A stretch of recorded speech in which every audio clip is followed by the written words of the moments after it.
Hi mga kapriti, andito na nga po kami sa Toboso Park. Gusto kasi ni Binsoy na mag-bike-bike. Sa araw na ito, kahit may lagnat si Binsoy, gusto talaga niya mag-practice ng bike.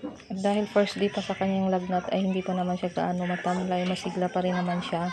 Kaya ngayon lang ako nakagawa ng content mga kapriti at andito na nga po sa park ang mga anak ko. Alam niyo ba mga kapriti, may nakuha ko sa camera ito. Ang ganda tingnan niya, napakagaling niya mag-ganito. Para siyang Spider-Man. Ang husay niya mag-balance sa kanyang katawan, hindi siya At siya lang naman isa dito, wala naman siyang kasama. Siguro exercise lang siguro niya to. Ang mga tao dito sa park sa kanya lang nakatitig.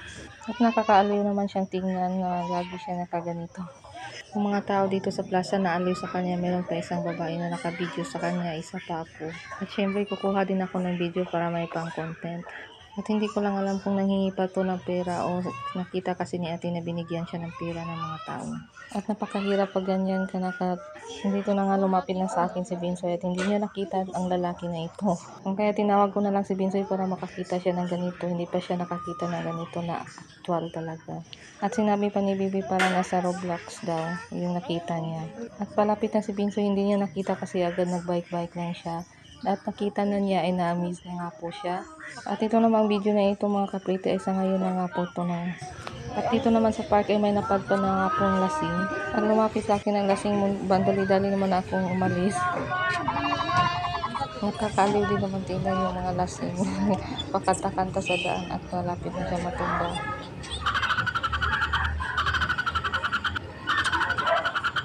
Sobra naman maglasing tong tao na ito. Ang aga pa na lasing na. Ha? Siguradong upos na ang pira dito sa pag-iinom. At ito nagsasalita na yung anak ko si Lorivic. At may tinanong pa sa akin si Ate Lorivic kung tip na daw makita niya. Nag-alala pa siya na makita sa may-ari na binidyohan ko siya habang lasing. Yung ako Ate Lori, nag-alala talaga siya na kung makita ng may-ari na binidyohan ko siya habang lasing. Yung ako, imbis bibiliri ang videohan ko, napunta na sa lasing ng video ko.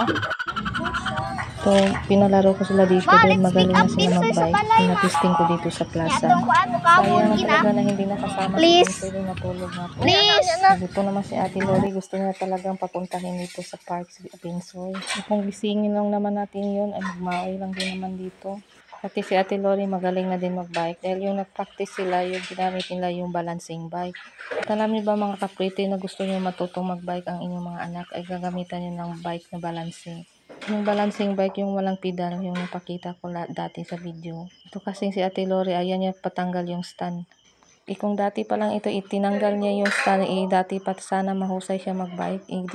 At yun lang mga kapriti, thanks for watching.